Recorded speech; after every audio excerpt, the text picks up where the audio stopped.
All right. Welcome, everybody, to Center for American Architecture and Design Forum.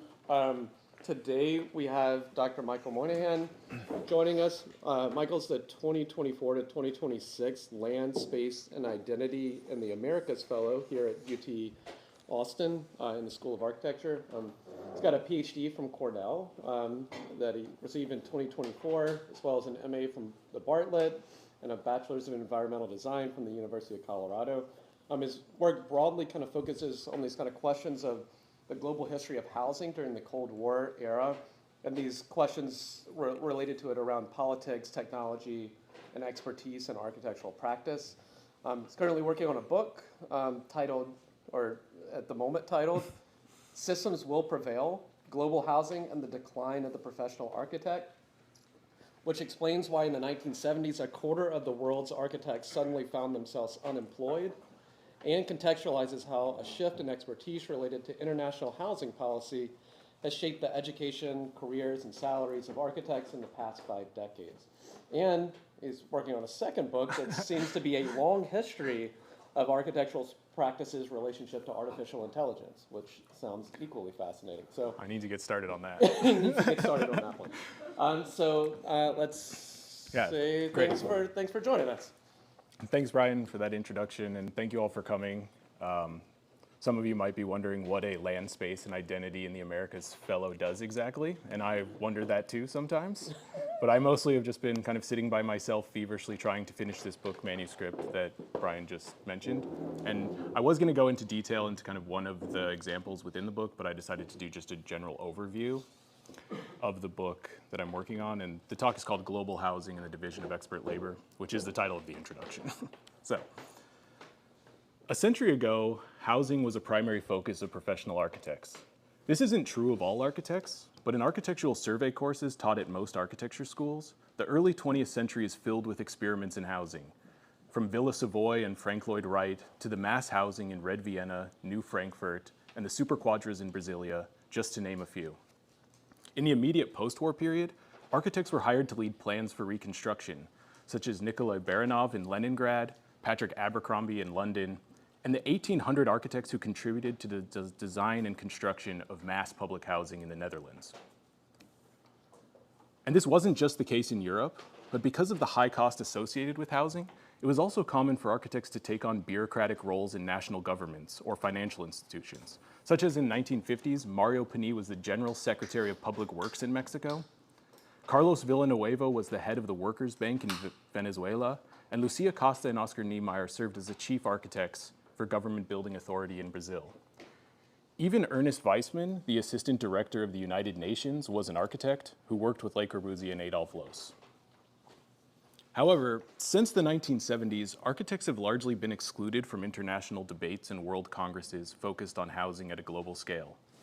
Such as at the United Nations Habitat Conference in 1976, which you can see here. Architects weren't invited to participate in this, and even the Union of International Architects submitted something to be read on behalf of architects, and like other architectural professional groups around the world did the same. Some were published in the New York Times.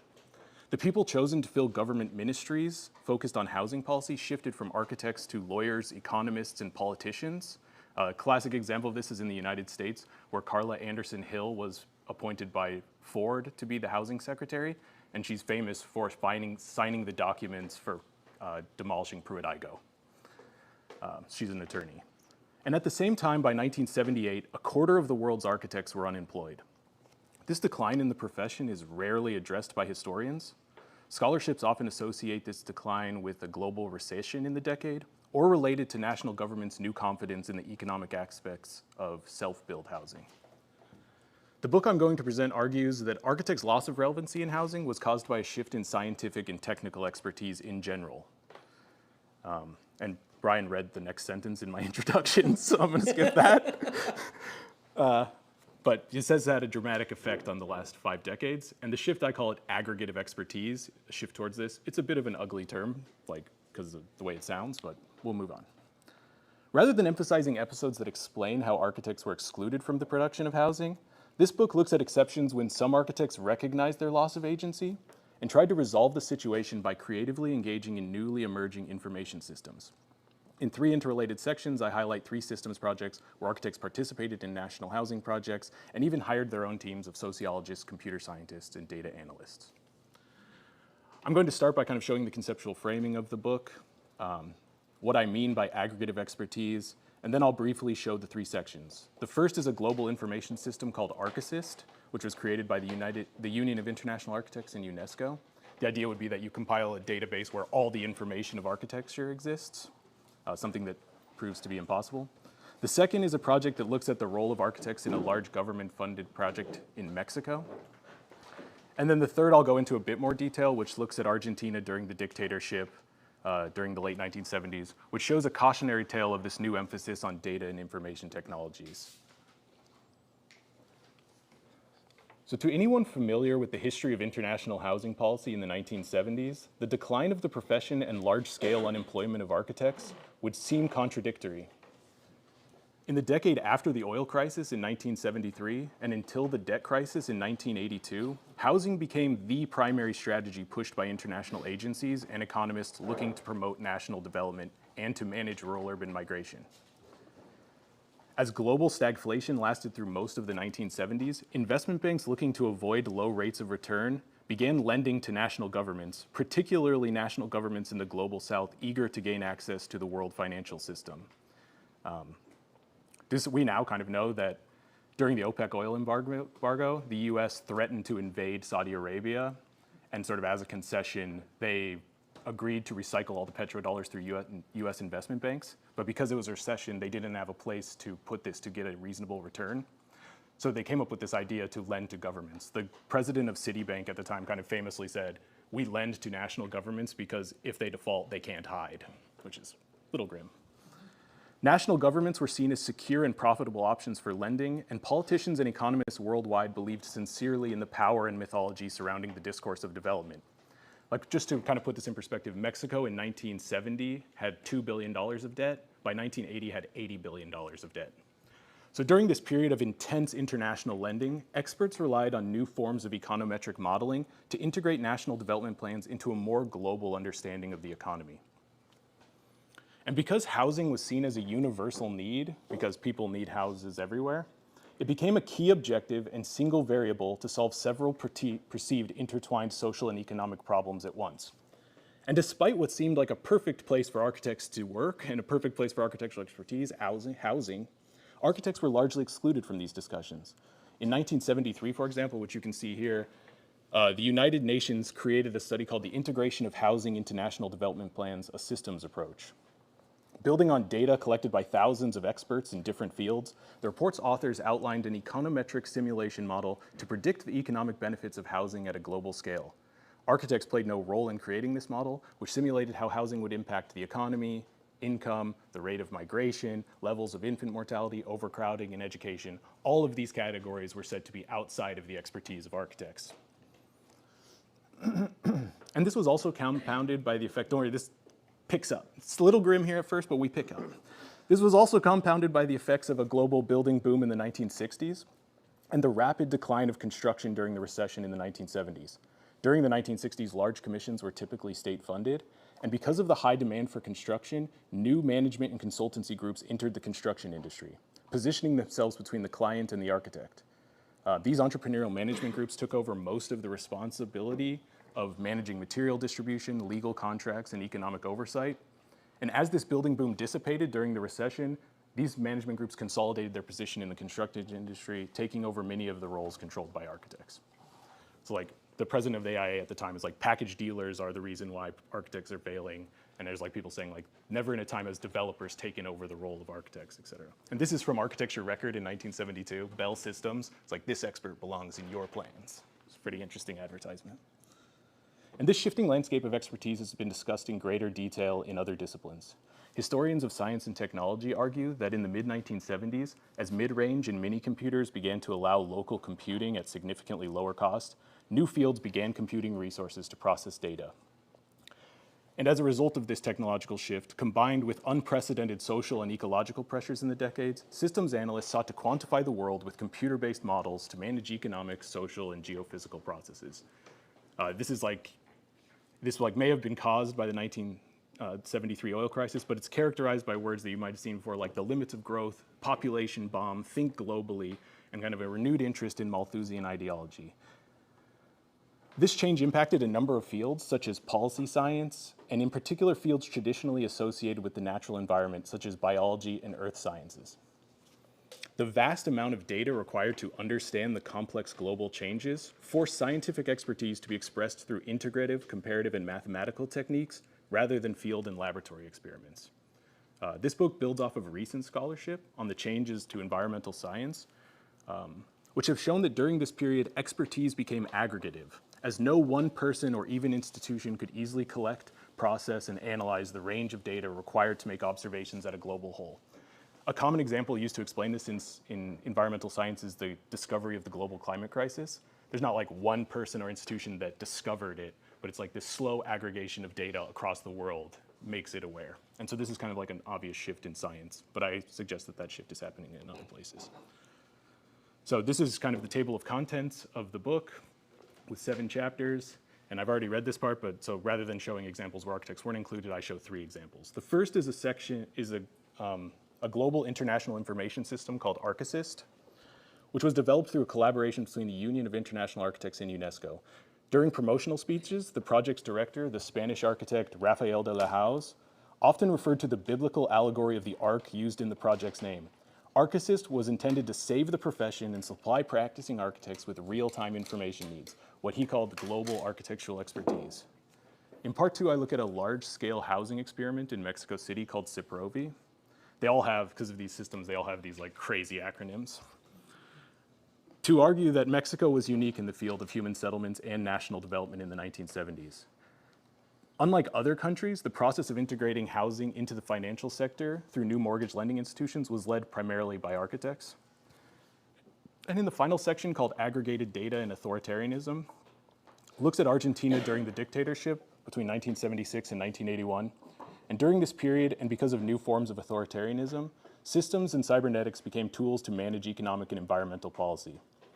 This final section exposes how the use of aggregated data in econometric and futurological models can abstract and oversimplify complex cultural political realities, serving less to improve the conditions than to entrench already existing political agendas. And this is often regardless of the aim of the people working on the projects themselves. But despite the differences in these projects, each of these 3 systems was presented at a World Congress organized by the Union of International Architects held in Mexico City in 1978. And the theme of the Congress was the role of the architect in national development, and it was organized because of this fear that architects hadn't been invited to participate. So they were going to host their own World Congress to discuss how architects can contribute. And unlike previous unlike previous World Congresses, this was the first time in the 30-year history that other professions were asked to contribute to a World Congress for architects. Walking through the exhibitions and listening to the debates during the week, this change would be apparent through the onslaught of statistics alone. Graphs and figures replaced orthographic projections of buildings, representing energy costs, military expenditures, chemical fertilizers measured in barrels, and hunger and famine measured in bodies. In a close reading of the creation of these 3 systems presented at this World Congress, I argue that because of an influx of international loans directed towards technological research on housing, some architects in Mexico and Argentina were able to enter the middle stratum of the state and worked directly on housing policy, whereas in other countries, architects were excluded from these histories almost entirely. This is the logo. So this is a pyramid with on the top, this is like in Mexico City. It's a pretty amazing logo for a conference. I'm going to skip this section. These are like more details about why the profession is in decline. There was also I'm skipping this section as well, but I'm going to quickly say it. There's also a massive increase in architectural students graduating because of the global building boom that people thought was going to continue. This is UNAM in Mexico City, which at the height of the building boom in 1968 was graduating 3,000 architects a year. By 1978 was graduating 7,500 architects a year. And there's a massive, this is like kind of nation by nation. So you just have this huge surplus of architecture students who are graduating into a recession, which obviously is not great. Rafael de la Hoz, the soon-to-be president of the UIA, had a different reason other than these other reasons that I presented for the decline of the profession. In short, he said that architects had fallen behind what he calls the information age. And he was the first speaker at this World Congress, which included 5,000 architects. And he begins his speech with a tagline that he thought was representative of the 1970s. He says, so this is the start of a speech to 5,000 architects, "Architecture no longer sells. Society is not to blame for our genocide. It is we who are committing collective suicide." And he has all these kind of crude metaphors in his speech. He's like actually very good for writing because his quotes are all pretty interesting. But in remarking on the fact that architects needed to use new technologies, he said, quote, "It seems as if we architects take pleasure in swimming against the current, in a nostalgic process of medievalism, as disconcerting as if chemists wanted to become alchemists, doctors become quacks, or astronomers astrologers. Architects," he said, "had needed to adapt to new computer-aided technologies capable of integrating their practice with the global economy and new environmental modeling, something which had been referred to in other disciplines as the system approach." Okay, and he had been working on this project for 3 years. So the UIA contacted UNESCO to hire a feasibility study to produce this. Ultimately, one of the major problems was this, is that systems experts wanted them to define what architecture was. And if you've ever asked architects to do that, it's a very complicated thing to define. So they could never quite come up with what information they needed. And they would send out surveys to 80 different countries' professional architecture organizations. And like, what information do you need? And it's like, we don't know exactly. And so they go through a series of processes, but it never really gets going off the ground. And this is a very difficult thing to study in the archive because it's just kind of like these series of failed conversations. But in the book, the project is addressed to situate architectural practice within the complex institutional framework of development aid and is reflective of the global treatment of Latin America and other parts of the global South in the 1970s, where reconnaissance, mapping, data gathering, and counterinsurgency projects were aimed at standardizing information about geographies and populations so that professional practitioners could work unfrittered by the frictions of local nuances. I also argue that this isn't the only way to think about the project, but because of the unique organizational structure of the UIA, the project was conceived through a hospitality to the diversity of disciplines working in architecture and focused on a larger collaboration exchange amongst countries who were typically excluded from debates. For example, the UIA held council meetings in New Delhi, Acapulco, Manila, and Cairo. And this aspiration for inclusion and parity amongst the world's architects is significant in understanding why the project was conceived and how the ambitions of the UIA changed in the 1970s.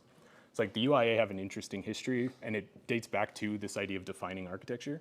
When they first formed in 1948, they wanted to join the UN, and the UN agreed to put this professional organization under the category of science and engineering. And the president of the UIA says, architects aren't scientists or engineers, we do like cultural works. And so because of this decision, they were put with cultural associations. So they're like fellow associations were the International Pen Club, the International Club of Plastic Arts, the International Philosophy Club. And because of this, it had a significant effect on the amount of funding they got. They would only get $1,000 a year from the UN, as opposed to like what science and engineering receive throughout the development decades. But because of this, they're constantly trying to raise money. They even hired someone to write letters to people at the UN to like figure out how to raise the money.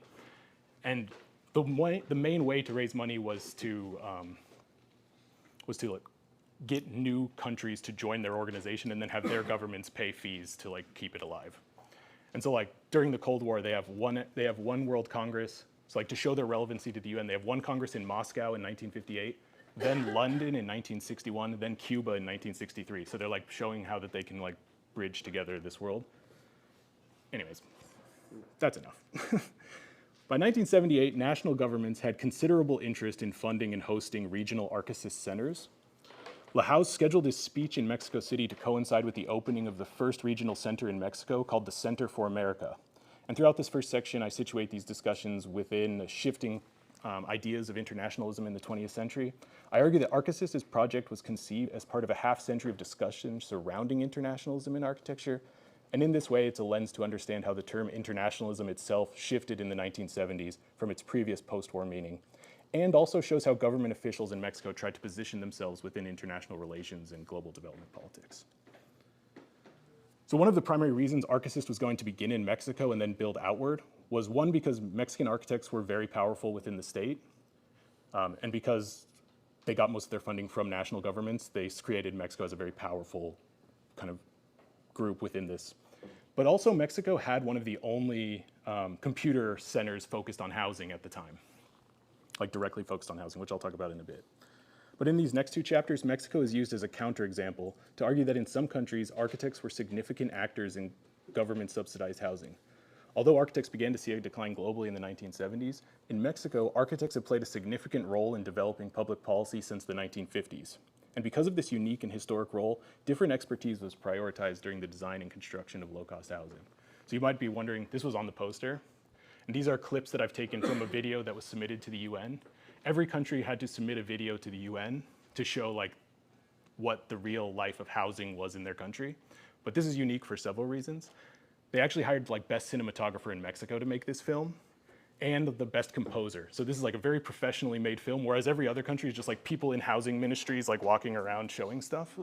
So it starts with this kind of dramatic, and what's also unique is the Habitat conferences when self-build housing really kind of takes off as like an institutional idea.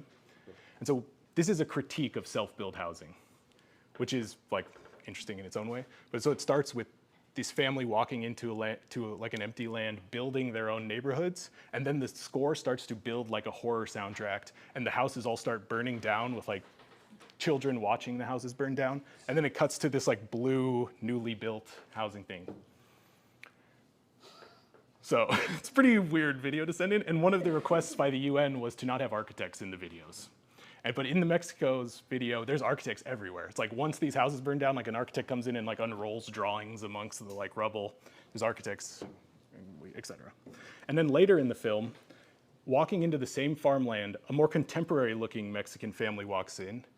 Their names are punched into this computer database, income, family size. It's put through this computer system, and then it pumps out a model house for what will be the perfect needs. And this is actually a system that worked that the InfoNavit used for 4 years. And so this is kind of why the ArchAssist was there. But these two chapters look specifically at a nationally funded housing project created only months after the UN Habitat Conference called CIPROVI. Architects working on this applied research project created their own sociological surveys, gathered data on 6 neighborhoods in Mexico City, inserted all this data into this computer system to figure out what would be the best solution for housing.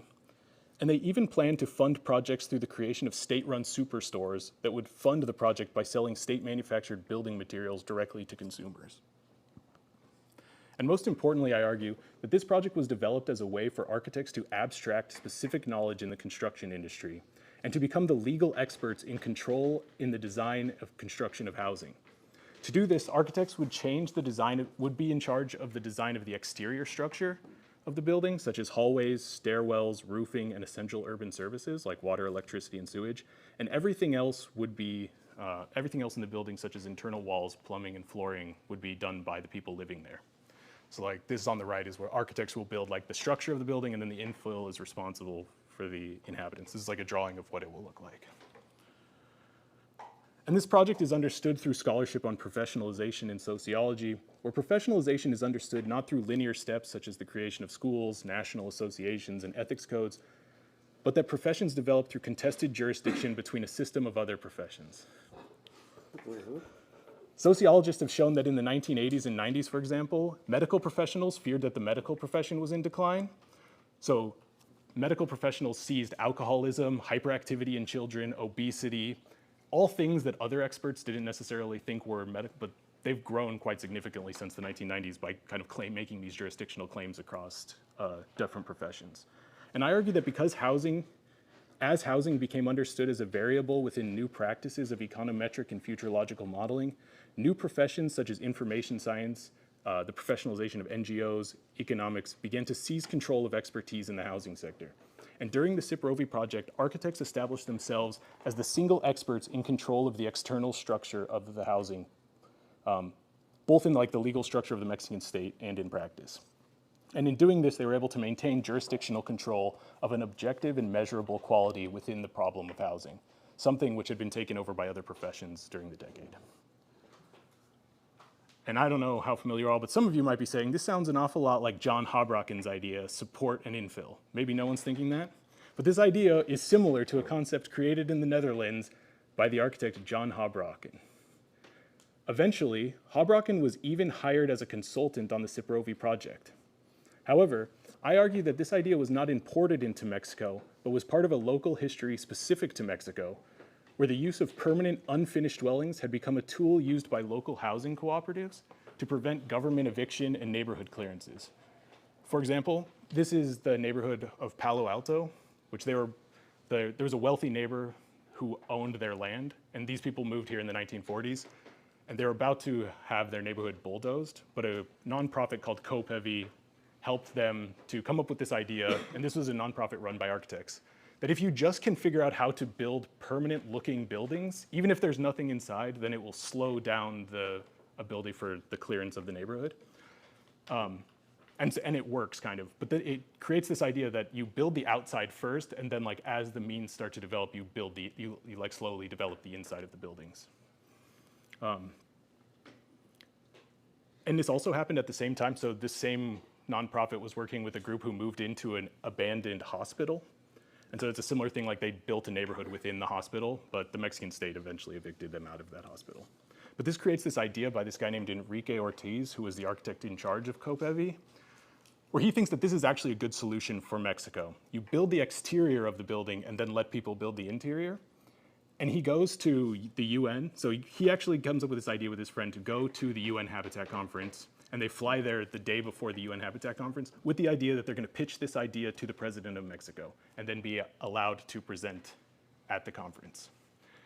And they get there and there's 100 Mexican delegates. They go on this escalator with all of them as they're about to go on a tour of Mexico City, become friends with some of them and get invited to dinner, and do eventually give their idea to the president. Obviously, they weren't allowed to present at Habitat Conference, but 2 months later, this person was hired as the assistant director of the CIPROVI project. And so this is how the project comes to, so this is how they get the idea for this external structure and internal. And eventually someone says, like he meets a Dutch person and is like, this is exactly like John Houbraken's idea. So they start to use John Houbraken's name and even hire him as a consultant to like pitch the project to international funding agencies. Because at this time, Houbraken is the director of MIT, so he's like a pretty important figure. But it's this exact reason that the project fails. Because once they start connecting their name to Houbraken, investment banks start to do studies and basically prove that an idea for middle class in Netherlands can't be used in Mexico because of all these reasons, even though it was originally invented for Mexico. So it creates this kind of like conundrum. But these are drawings of the buildings from their publication. So like the top floor is left empty and you eventually like build the walls out, et cetera. And this is a sort of small scale factory that was created to build the housing quickly. I also show that the CIPROVI project ended alongside two significant changes in Mexican economic policy. The first, an increase in oil reserves, which temporarily shifted the project to become housing for oil workers. And then the second is a massive increase in tourism. By 1980, Mexico had become the world's leader in building new tourist enclaves, such as Cancun, for example.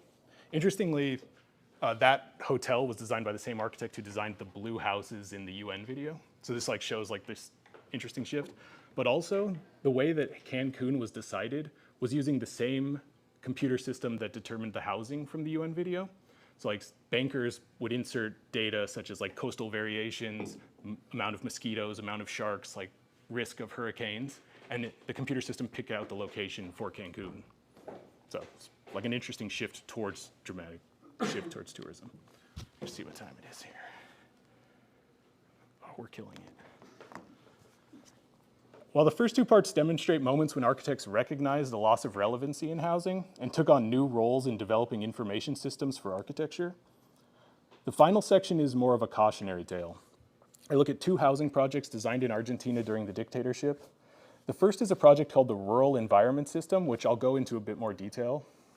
And the second project, which is here on the right, was a set of houses presented at the UIA World Congress in Mexico City, drawn by a conceptual artist from Argentina named Luis Fernando Benedit. The houses were called the houses that cost $1 million, which is intended both as a critique of this conference focused on development, but also a critique to other projects of similar names like Christopher Alexander's low-cost housing, Yona Friedman's no-cost housing, and the work done by the minimum cost housing group. So by contrast, these are houses that cost $1 million. I'll show you, these are the 8 houses. So they start somewhat cartoonish and then become a bit more dystopian, which I'll get into in a second. But unlike other architects presenting at this World Congress in Mexico City, Luis Fernando Benedit was not looking to access flows of international finance or share research. Instead, he used his presentation to comment on social, political, and technological changes occurring during the dictatorship. And he had become well known by 1978 as an artist who does cybernetic labyrinths. On the left is an exhibition called Microzoo, where he created labyrinths for living animals. So there's like a labyrinth for live cats, a labyrinth for like tropical fish, a labyrinth for cockroaches. These are the picture drawings of these labyrinths, which he built. One actually came up for sale. There's a labyrinth for hamsters that came up for sale that I was trying to buy, but I guess these museums are more powerful than me. At MoMA, he exhibited a labyrinth for live rats, which like one reviewer said they could see the rats shivering in the air conditioning of the museum. And at the Venice Biennale in 1970, he exhibited a habitat for bees who pollinate computer-controlled flowers. And at these houses drawn at this World Congress, you could begin to ask, like, why is there a pipe labeled emergency exit? And like, what's up with this underground thing? All questions that don't actually have answers, but I made up answers using history. But during the dictatorship, there's a wide movement of using the metaphor of the underground. So for example, one exhibition that Luis Fernando Benedit helped organize was called The Subterranean Reality, where in a public space they dug a subterranean gallery and filled it with images of the Holocaust, both to signal kind of like the rising fascism in the country and like a comment on how public space used to be a place of like discussion. Luis Fernando Benedit's friend also spent the decade drawing these subterranean prisons for artists as like a critique of the censorship that they were facing. And so in focusing on this connection to other subversive artists working within networks of resistance in Buenos Aires, Benedit's work illustrates how systems art had become a tool of institutional critique. In these houses, Benedit used a conceptual language of cybernetics and closed systems as a metaphor to call attention to ongoing censorship and repression in Argentina. This repression was compounded by a set of new economic policies focused on increasing agricultural exports and prioritizing technological imports. Under the dictatorship's so-called process of national reorganization, most democratic institutions were oppressed. Congress was suspended, political parties were banned, civil rights were limited. Okay, I'm gonna skip this part for a second. But if you look at this house, you have this kind of fertile bubble where plants are being grown with the idea that they'll be exported, and they're fed by the carbon dioxide of a family hiding underground living beneath the house. So it like creates this closed system where it's like you have these family hiding, and then it's like producing exports. And then all of the money that's being funded for technological imports. So it's like you have solar panels, wind energy, et cetera. But during the week in Mexico City, Benedit would have also attended a presentation by his colleague and friend Arturo Montague, who was invited to speak on a panel called Architecture and Human Settlements Development. It's even likely that the two traveled to Mexico City together. Montague's presentation at the conference in Mexico differed from Benedit's in tone and empirical rigor. Titled the Rural Environment System, or SER, Montague presented a mobile housing strategy for a small agricultural cooperative of indigenous people from Bolivia that migrated annually from southern Bolivia to the Rio de Plata in Argentina. The compact homes that Montague envisioned would be pulled by trucks and could expand from small trailer to hold a bed, kitchen units, and indoor seating area. A decade earlier, Montague probably never imagined that he would design mobile rural housing. He was trained as an architect in the 1960s, but spent the first half of the 1970s working in the Faculty of Exact Sciences at the University of Buenos Aires, where he taught computer science, and hoped that architecture would follow other professions where computation was being used to rationalize decision-making. For example, he developed this plan, which would use computers to help with urban renewal strategies. But Montague's presentation in Mexico City consisted of complex system diagrams and population statistics, occasionally intermixed with images of people walking amongst their crops in the river valleys of northern Argentina and the mountains of southern Bolivia. SER was a project intended to house a small agricultural cooperative that would occasionally settle in Argentina for extended periods. However, changes in Argentina's land use policy and economic incentives given to small-scale farmers forced the group to move as an entire population. A survey from the Center of Labor Studies in Argentina suggests that in a typical year, the community spent 9 months in Argentina, traveling south to the provinces of Tucumán, then Mendoza, and finally the agricultural belts surrounding Buenos Aires. The more significant ambition of the SER project, according to Montague, was to, quote, repopulate the rural environment. what he defined as border areas, high mountains, and geographies with minimal infrastructure or state-supported public services. Although his presentation focused on a very specific community, only 96 people, Montague emphasized that this project could work for rural areas all over Latin America, which according to statistics he provided from the United Nations would, quote, bring the comforts of urban life to around 70 million people. And as a result of this larger ambition, these mobile housing units were combined with plans to slowly transition, or in Montague's words, evolve into semi-permanent settlements. And because of this intention to convert nomadic communities into sedentary communities, the project also included plans for semi-permanent settlements where the mobile houses would return during the dormant season. Here you can even see the little cables where they plug into the semi-permanent. And these settlements, similar to Benedict's, were covered in solar panels and other alternative technologies, acting at least temporarily as a base to heat water and power the mobile housing. In one drawing presented by Montague, you can see a Darius wind turbine called an egg beater. This wind turbine was manufactured by Sandia Laboratories, a private company created during the Manhattan projects to build atomic bombs. But by the 1970s, along with other military engineering companies, redirected their research toward eco-technologies to expand into new fields following the withdrawal from Vietnam.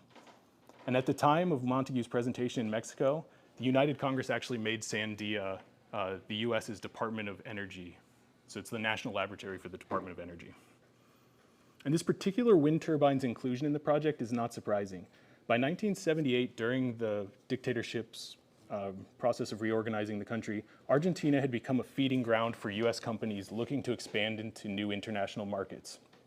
In one of Montague's drawings, you can see a permanent settlement perched on a hillside here, where you can see the Darius wind turbine. And in a not so subtle visual analogy, the wind turbine sits on the horizon alongside two colonial church towers in the valley below. The SCR project reflects the high level of collaboration within complex institutional and transnational frameworks discussed in other parts of this book. For example, one slide presented by Montague shows a graph taken by a multi-institutional agroclimatology survey of the Andes region performed by, these are long names, but the World Meteorological Organization, the Food and Agricultural Organization of the United Nations, and UNESCO. This data set was part of a global study with similar surveys carried out in the Sahara Desert and the mountainous regions of Eastern Africa. And he basically used the data from this to put into this system to better understand soil conditions, radiation, precipitation, water distribution, et cetera. In the following three slides, the scale is reduced into successive subsystems, from community to home, and finally to the technology subsystems such as wind, solar, and biochemical energy. After being showcased at international conferences and receiving funding from planning organizations created by the Argentine state, by 1978, the project began to take on a variety of objectives related to the authoritarian regime in Argentina, such as the reversal of rural-urban migration of Bolivian migrants to Buenos Aires and the incorporation of small farmers into this new agricultural industrial complex focused on exporting. So they're trying to incorporate these small farmers into their global exports.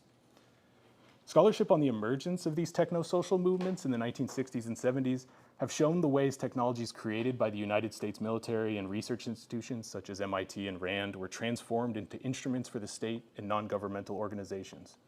Drawing on Michel Foucault's writing on biopolitics and governmentality, scholars working in this field have created a number of theoretical frameworks to interpret the emergence of new relationships between the environment, technology, and governments.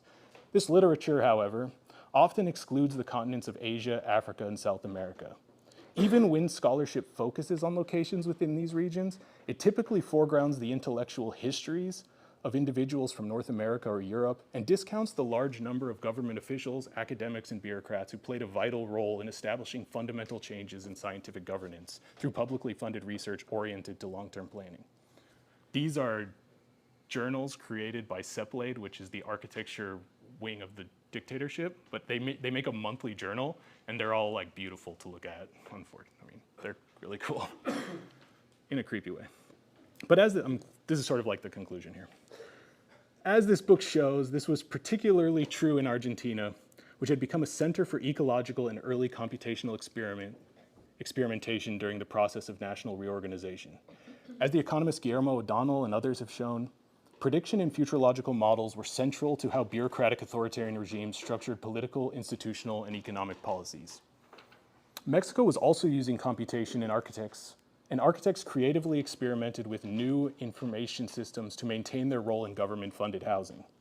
In doing this, the book contests the consensus history of digitization as a starchitect phenomenon, which is how digital architecture is often written, and writes the history of computerization by foregrounding the roles of architects from Latin America as they were responding to urgent social issues such as housing. Combined, these three systems approaches, ArchiSyst, CIPROVI, and SER, offer a better understanding of the changing landscape of professional expertise in the 1970s. Architects working on these projects developed new techno-scientific approaches of integrating data, which required architects to reimagine their previous role in housing design. Each of these projects also demonstrate how new information technologies have impacted global development policy, where a dramatic increase of information systems emerging in the decade shifted academic fields into a stronger management orientation. Data used in these global models came from studies at extremely local scales, often through incongruent data, such as data related to soil conditions, sociological data looking at group dynamics of communities, census data, employment statistics, and energy produced by individual homes. The data produced in these local studies was measured, coded, and integrated into computer models at a global scale.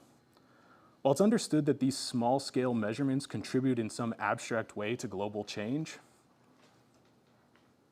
once conceived at the scale of the planet, the aggregated data from these incongruent studies has the effect of transcending culture and geography. Rather than depicting local heterogeneity, which is often the kind of expressed goal of these models depict every human on Earth as equally responsible to changes in a global structure, despite great differences between countries, regions, communities, and classes.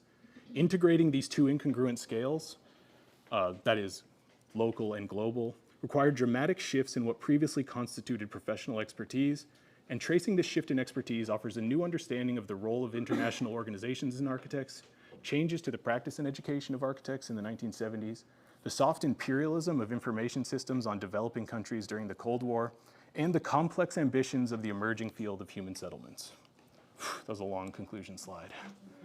All right. Thank you.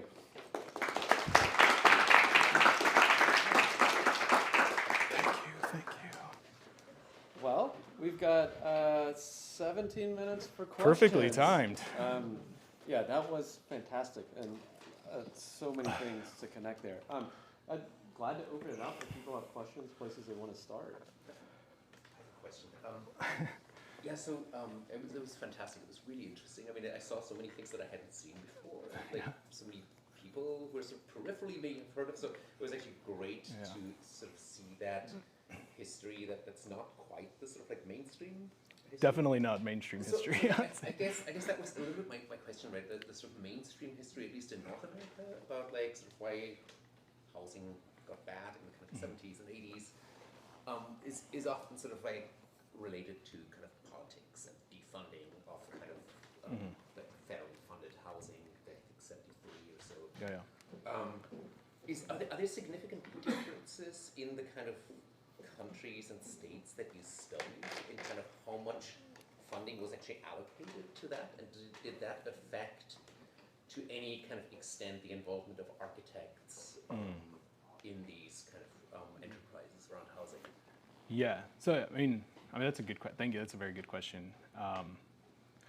So one of like kind of the major disconnects between how the history of international housing policy works is that it's kind of assumed that if the UN is making or World Bank is making a recommendation, that like national housing ministries follow that recommendation. And like Mexico is an interesting counterexample, just because they had such a long history of building large public housing works, and many of the people holding ministry positions in the country were architects.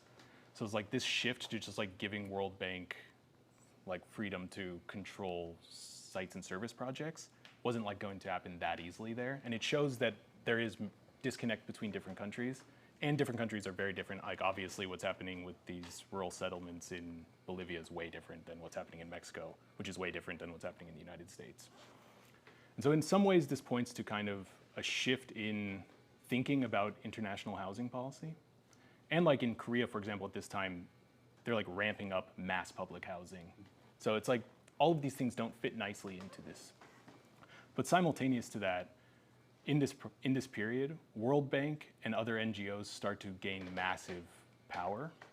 It's like, I think between 1972 and 1980, they go from something like allocating $2 million to like $10 billion or something, like some massive increase in amount of money. And this creates like a huge amount of leverage in national ministries, obviously, because this is new access to a bunch of money. So it creates this somewhat of a homogenizing effect amongst developing countries in its own right, just because of this massive investment in housing, where you can gain a lot of leverage within like political agencies.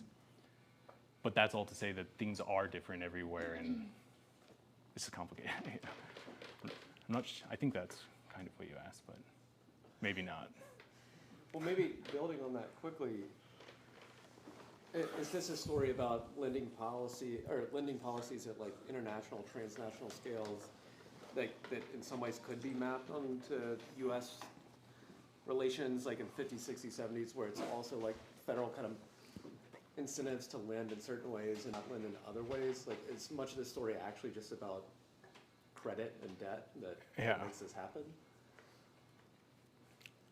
I mean, in the 1970s it is, obviously, and like framing this book around like ending it at the debt crisis, and all these projects end at the debt crisis. So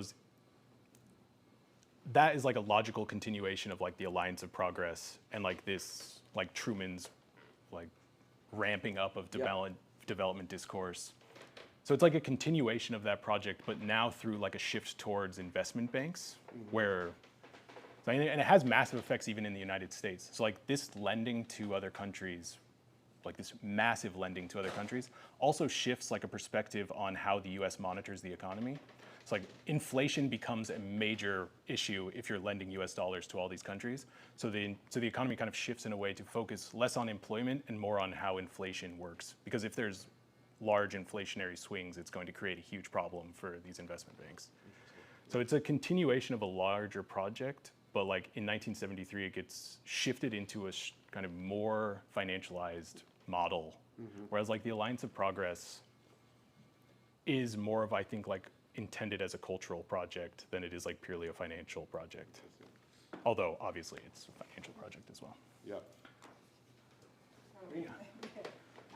Building on what you both just talked about this shift in change, in the way this money is arriving, and the way kind of a cooling of the Cold War, I would call it, because it's stopped being so focused on communism versus capitalism, and like getting these people to be on your court, so getting all Latin America on that through all the dictatorships at the time, which were all under dictatorships.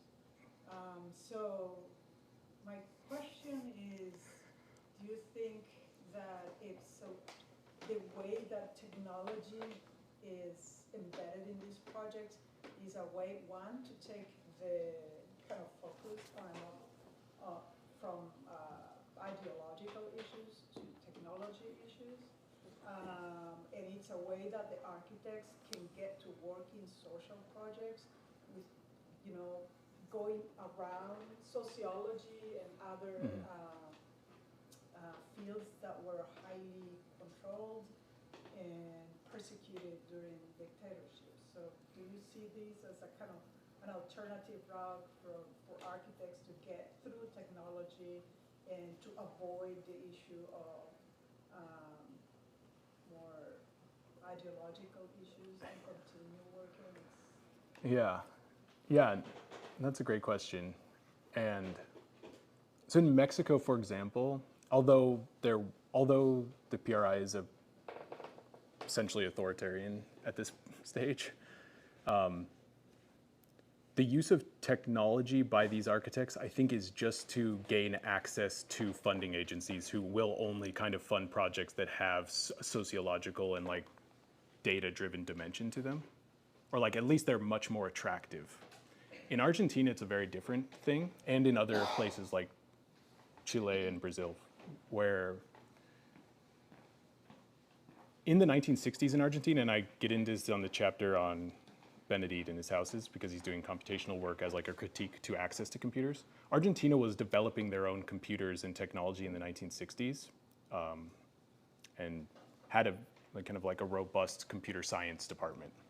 But when the dictatorship came in 1966, they ended this and largely handed it over to IBM, who was in charge of like kind of facilitating most computers with the government. And so simultaneous to this, you get like a lot of technocrats that are put in place who are so this type of authoritarianism has been called bureaucratic authoritarianism by several people. Guillermo O'Donnell is the one who created the term. But the idea is that you create a futurological model so that the authoritarian government can stay in power. So you're creating this kind of like control system that guarantees that power will be maintained forever. And so this project that I showed is actually part of a project called Buenos Aires 2000, with the idea that in 2000, this is what the economy is going to look like. And like, if we stay on track, we'll get to that using all of these computer resources. So it's like, so it's two sort of separate models. And I think that like this kind of larger global shift towards technology in this way is used, as you said, like kind of a way to like get away from like kind of cultural or social questions and just prove that this stuff is right. Like you can't disprove this. This is like a model that we're showing you. Yeah, but it also kind of is different between these two, but they're both interesting because in the 1960s kind of developed their own computer programs in their own way. Like it's interesting that Mexico developed their own computer lab to do housing, which has its own interesting history, which I go into briefly. But they, in 1960, borrowed one computer from the University of California at extreme cost because these are so expensive. But to pay for the computer, the university created this model where they would let the state use the computer a little bit. And so like they're allowed like 30 hours a week of the computer processing, and all kinds of weird stuff is being monitored in there, like mixtures of oil, things like that. And so they slowly start to keep this model of dependency where they build out this larger computer thing for faculty in the university, but are still lending it to the state. And then eventually they shift to two different computer labs where like faculty can do research in the 1970s in one, and then largely housing in the 1970s is being administered through this other computer lab. So it creates this kind of a unique situation where computers can just be, like this didn't happen this way anywhere else. And it's like almost impossible that this would come to be. But because of it, Mexico was like on this kind of cutting edge of using computational technology to administer housing. But eventually, this ends because the labor unions. So the one reason why they started using this is maybe too much detail, but the one reason why they started using this computer lab was because after the massacre in 1968, Diaz wanted like a more neutral political agenda.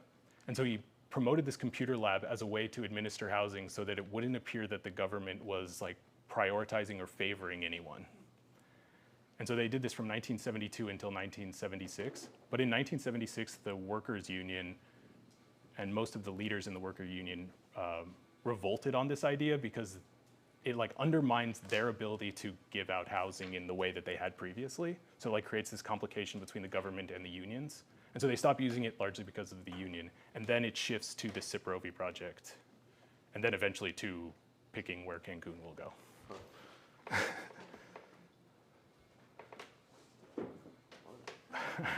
Thank you, Michael, for your wonderful presentation, and it was very interesting to see these projects are not seen at all, basically. But it was very interesting to see like how you link, of course, housing with the development agenda.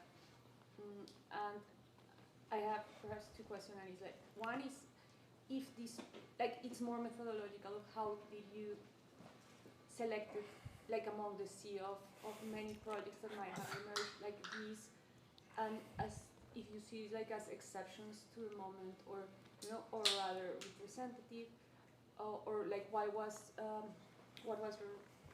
your rationale behind like this selection?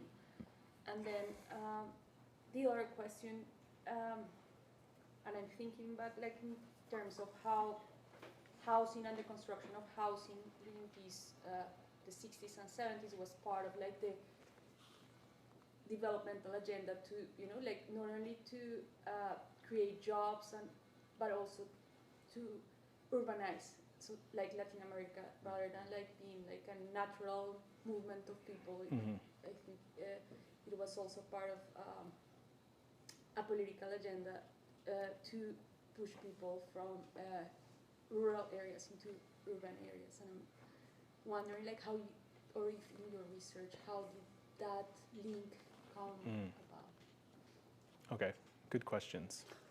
The first question is not as clean as I would like, but I was working on this just kind of a side project, and I found these computer drawings at the Victoria and Albert Archive.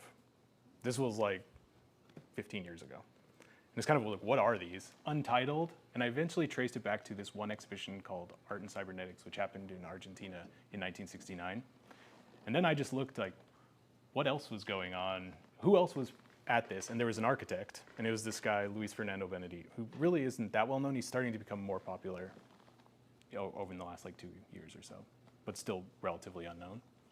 I mean, not unwell known. He's at MoMA in 1970s. He's well known, but not in architecture, because he's seen as a conceptual artist, even though he's trained as an architect. So then I just kind of look into this, see these labyrinths, like, wow, this is very interesting. And then in his archive, I found these drawings of those houses. So it started with those kind of strange looking houses, but there's no notes about what they are. And sort of like through a very complicated process, I figured out that they were made for this World Congress. And all it had was the title of them and then like the drawings. And it's kind of, at this time, he's doing something totally different. He's doing like paintings of, he's doing like strange paintings of like the countryside. So what is with this? And then kind of through a very long process, figured this out. And then I looked at who else was presenting at this World Congress and like why were they presenting? Like why were they inviting people who had relationships to cybernetics to present here? Like why would the Union of International Architects present, like invite people that do computation to do this? And just kind of build out this larger network of people that were all kind of collaborating in some ways. It's a weird, there are people that worked on all three of these projects. So it's like, as you start to build out, you just kind of see these connections, and it's like there's a small group of architects who are doing this work in Latin America. And the reason why in Latin America particularly is just because of developmental politics created institutions that were promoting like cybernetics and systems. Like maybe one very common project that probably most people have heard of is CyberSyn in Chile, where they hired Stafford Beer to like make a cybernetic model of the economy. Maybe you haven't heard. I'm like in a pretty niche thing here, Yeah. so Everybody knows. so I don't know. I never know if like that's the thing people always ask me about. So I never know. It's pretty niche, but anyways, they invite Stafford Beer to come, who's a famous cybernetician, and like the question is like, how do they know about this? And it's because the engineers working in this department already know about cybernetics, and they know the person to ask to come do it, because it's already become this like well-known discourse, and artists are already using it as critique in like the 1960s, which is just kind of so it creates this kind of like, because of developmental politics and because of the institutions produced out of those types of discourses, governments were just funding scientific education in a particular way, and like towards like managing the economy and managing like different types of things through populations. So like in a way, the kind of like developmental discourse about urbanization is also about managing the populations that are there. And so this also produces like a discourse about with like sciences of control and modeling and population modeling. And so that's this thing in Argentina is about like kind of modeling populations for the future. And this is really a way to stop the migration of like a fear that Bolivians are going to move to Argentina. So this is like on the front lines of stopping them from doing that. Are we at time? Yeah. Wow. We're unfortunately at time. Wait, did you answer the second half? Second, like, I sorry, I tangentially did. You pulled them together in a really impressive way. Thanks, yeah. I'm very impressive. Michael, thank you so much. It was a fascinating talk. Thanks for joining us. Yeah, thank you all for coming. That's great.